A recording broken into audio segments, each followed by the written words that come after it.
Hello दोस्तों, आपका मेरे चैनल धार्मिक कहानियों में स्वागत है। माँ गंगा की उत्पत्ति की कहानी बहुत रोचक और प्रेरणादायी है। ये बात उस समय की है जब श्री हरि विष्णु ने देवमाता अदिति के पुत्र के रूप में अपना वामन अवतार लिया था।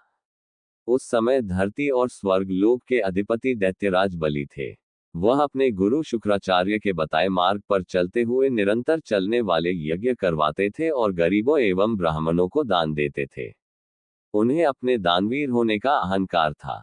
उनके राज्य काल में देवताओं के लिए बुरा समय चल रहा था। उनके राज्य में असुरों को उनकी सुरक्षा प्रदान थी, जिससे आम जन को कष्ट भी भोगने पड़ रहे थे। तब प्रभु ने इस समस्या को हल करने हेतु वामन अवतार लिया। बालक ब्राह्मण रूपी वामन देव दैत्यराज बलि के यज्ञ स्थान पर पहुंचे। जब बलि की नजर उन पर पड़ी तो बलि ने उनसे उनकी इच्छा पूछी। ये सुन वामन देव ने कहा, राजन, आपकी बहुत प्रशंसा सुनी है। आप दानवीर हैं, मुझे केवल उतनी भूमि चाहिए जितनी भूमि मेरे 3 पग कदम में नप जाए। ये सुन सभी लोग वामन देव पर हंसने लगे।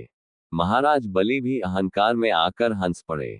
फिर हाथ जोड़कर वामन देव से और भी कुछ मांगने का आग्रह किया, परंतु वामन देव 3 पग भूमि पर अड़े रहे। ब्राह्मण बालक से महाराज बलि ने कहा, दान के लिए आश्वस्त कर, मैं पीछे नहीं हटूंगा, आखिर मैं दानवीर हूं। ऐसा तो आपने भी कहा है भगवान। मैं आपको आपकी नापी हुई 3 पग भूमि दान करने का संकल्प लेता हूं। जैसे ही राजा ने संकल्प लिया वैसे ही वामन देव ने विराट रूप धरा। लोग भयभीत होकर इधर उधर भागने लगे। वामन देव ने एक पग में धरती और दूसरे पग में आकाश को नाप दिया और फिर तीसरे पग के लिए अपने पैर उठाए और बाली की ओर देखा। तभी बलि ने हाथ जोड़कर अपने घुटनों पर बैठकर कहा, हे प्रभु, तीसरे पग में आप मुझे नाप ले और मुझ पर भी स्वामित्व स्थापित कर ले। ये रहा मेरा मस्तक आपकी सेवा में। आप मेरे मस्तक पर पग धरे। गंगा की उत्पत्ति। जब प्रभु आकाश को नाप रहे थे तभी उनके पैर का अंगूठा ब्रह्मांड में टकराया और वहीं से दिव्य जल बहने लगा, जिससे प्रभु श्री हरि के चरण कमल धुले। वो दिव्य जल की धारा जैसे ही प्रभु के चरण धोकर नीचे की ओर गिरा, तभी ब्रह्मा जी ने उस जल की धारा को अपने कमंडल में धारण कर लिया और यही जल धारा ब्रह्मा जी की पुत्री गंगा कहलाई। ये जलधारा श्री हरि विष्णु के पैर यानी पद से टकरा कर निकली, इसलिए देवी गंगा को विष्णुपदी भी कहते हैं। भागीरथी। महाराज भागीरथ की तपस्या से प्रसन्न होकर देवी गंगा के पिता भगवान ब्रह्मा जी ने उन्हें धरती पे अवतरित होने की आज्ञा दी।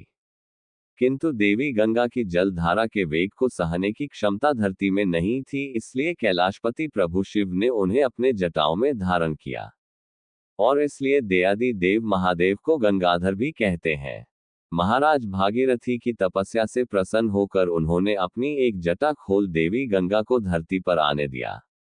माता गंगा ने धरती पर आकर भागीरथी के पूर्वजों को मुक्ति दी और माता गंगा की सकारात्मक ऊर्जा से पूर्ण अमृत तुल्य जलधारा मनुष्यों के लिए कल्याणमयी सिद्ध हुई। माता गंगा को देवनदी भी कहते हैं। ऐसी ही धार्मिक कहानियों के लिए मेरे चैनल को सब्सक्राइब करें, लाइक और शेयर करें। राधे राधे।